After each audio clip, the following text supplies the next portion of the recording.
Hello YouTube, I'm back with you to do another vinyl spins, and also I want to talk about a trade that I just did with SublimMedia.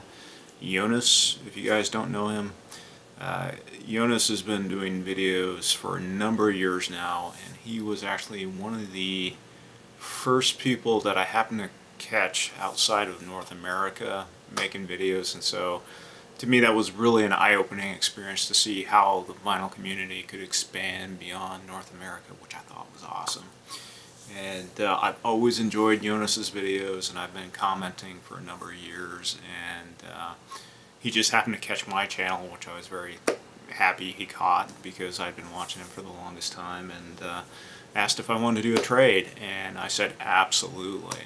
And I honestly think since I opened the box, sorry I couldn't do a live opening because I tried to, but I got interrupted right in the middle and yeah, just screwed the whole thing up.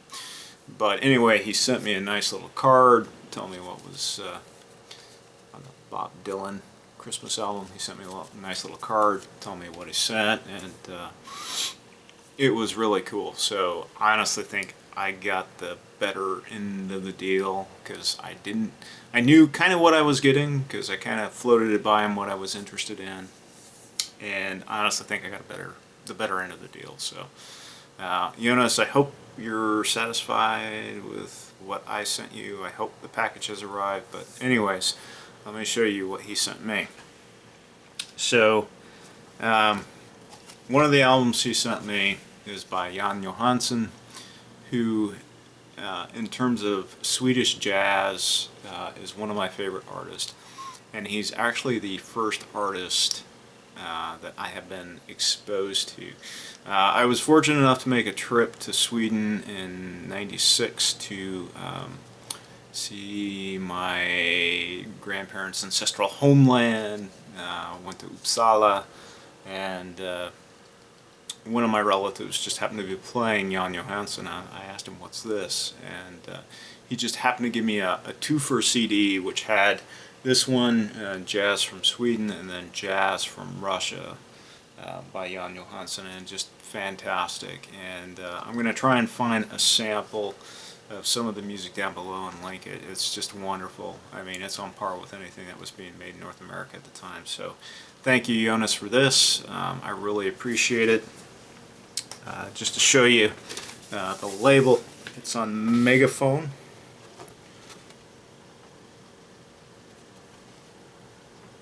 And I can't wait because we're coming up on a holiday week here, and I'm hoping to take one of those days and just spend the day cleaning these things up so I can listen to them.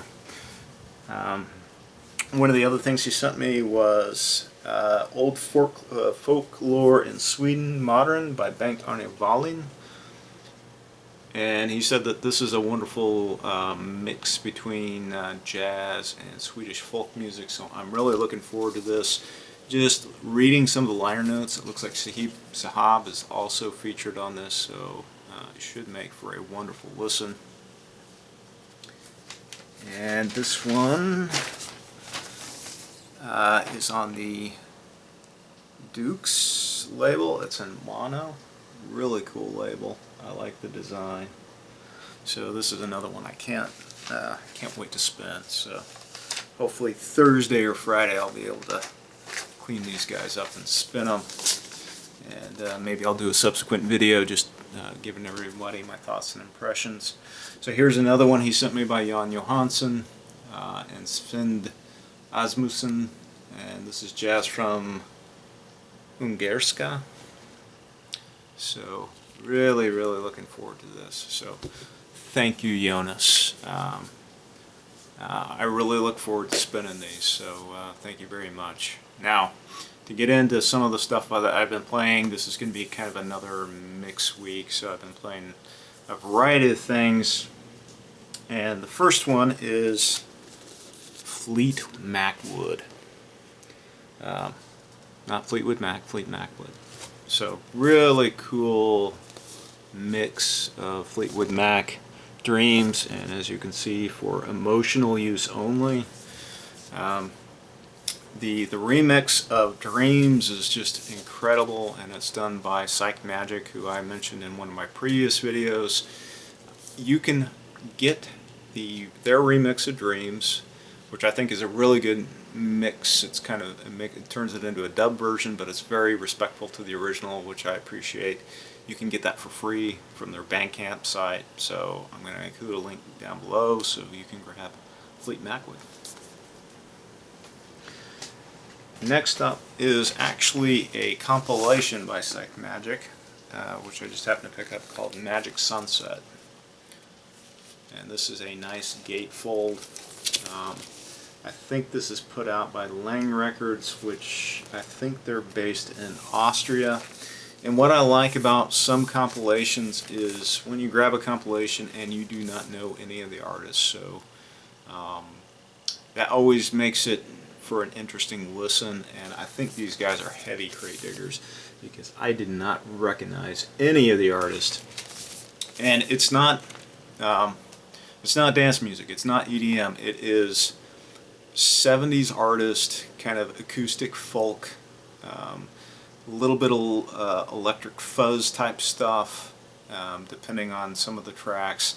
And it's very laid back, and it's based on, you know, being on the beach. If you look at some of the titles, My Hawaiian Home, Summer Wind, Sunshine, that's the whole theme of the record. And again, I'll see if I can find some links. So if you're into like 70s pop folk type stuff from artists that never made it big, this is definitely worth checking out. And I'll show you some of the labels. Nothing too exciting here.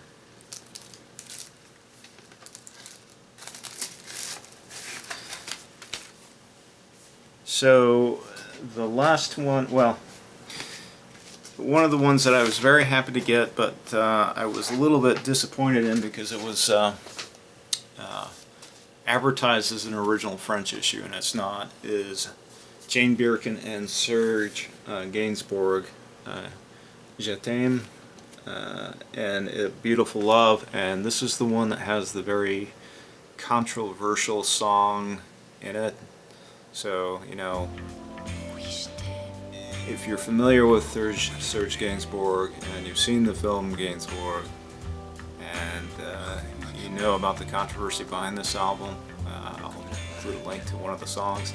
Yeah, this is it. And I was hoping to get the original French issue, but this is actually an American issue on Fontana.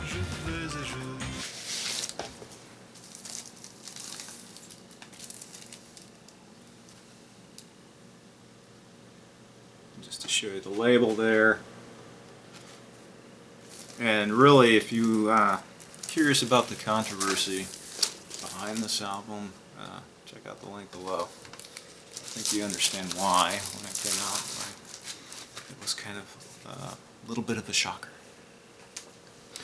Now, this is kind of a response to Robert's video where he got into my jazz and he picked up one of the Ultimate Art Blakey albums, Monin, and he happened to get a Japanese pressing of that Blue Note. And wanted to talk a little bit about Japanese Blue Notes. So they have their own set of collectors. So in Japan, a lot of Blue Note artists, a lot of American jazz artists were going over there in the early 60s.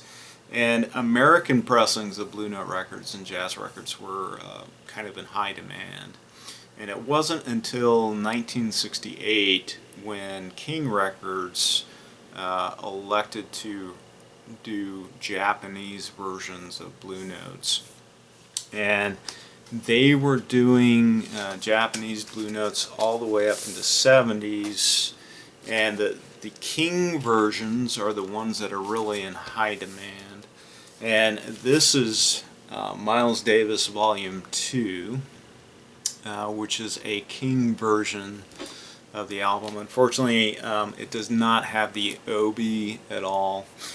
This is kind of an interesting album because it is kind of a re-release of all the 10-inch records.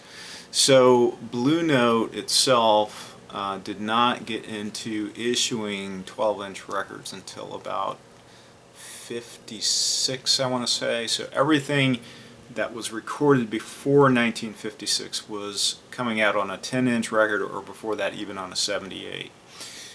So this is just a compilation. There are 2 volumes of the 10-inch records that Miles Davis did with Blue Note. So if you're used to the Columbia stuff, which he did, and some of the Prestige stuff, you're going to find this is a little bit different. This is more in the vein of bop, hard bop. He was really getting influenced by Charlie Parker. He was playing with Charlie Parker at the time. So this is before he got into modal, which, you know, you find on Kind of Blue and a lot of the stuff he was doing with Columbia and some of the latter Prestige records. So this is, you know, this is a swinging set. And just to give you a little bit of background, it's a good record. A lot of people, you know, they don't go to Miles's Blue Note sessions as much. I mean, it's more of his Columbia stuff and latter Prestige, but the King versions, they do a very good job of reproducing the label. So it says micro groove up there, and so if it says micro groove, that means it's mono. And they have their own catalog number. You'll see GXK8057 here. So that is the catalog for the King catalog. I'm going to try and include a picture here of what the Obi would have looked like. And this was an issue that I think came out in the 70s, and they have their own unique matrix number. So, you know, they were doing clear up to 78, I want to say. There's a fantastic site that's written in English by a Japanese fan, which I'll include a link below, which gives you some of the history behind the Blue Note pressings in Japan. And then when King stopped, Toshiba picked up the Blue Note catalog. And what I love about the Japanese is they were flying their engineers over to Los Angeles or New York, where the Blue Note catalogs were residing, and they were getting access to some of the master tapes. And sometimes some of the stuff was issued for the first time in Japan before it even made to the States. So Grant Green's Matador, for example, which I think was put out in the 70s, really did have an official vinyl issue in Japan. This just happens to be Lou Donaldson. This is a 5000 series, 5021. This is a replica of a 10-inch record that is done on a 12-inch. And this one, of course, features the original Obi. I want to say that this one came out in the 80s. But the Japanese pressings are really known for their quality, because they were using really superior vinyl. And so, you know, you can tell that this was a 10-inch because the 10-inch was done on the Lexington address. This one, of course, they had their own little matrix number here, so this is Blue Note BN0010, and you have JazzPac, JSPAC, which is uniquely Japanese, and you're going to find that on just about any CD or LP issued in Japan from a certain period. And of course, if you buy Japanese CDs or albums now, you're going to find JazzPac on there as an official release. So I don't have too many Japanese Blue Notes, but I just wanted to grab a couple. And when Robert showed the video, I just happened to grab a couple, and I started spinning these. This album is really good. Again, being right at the transition of bebop to hard bop, so you can't go wrong with Lou Donaldson.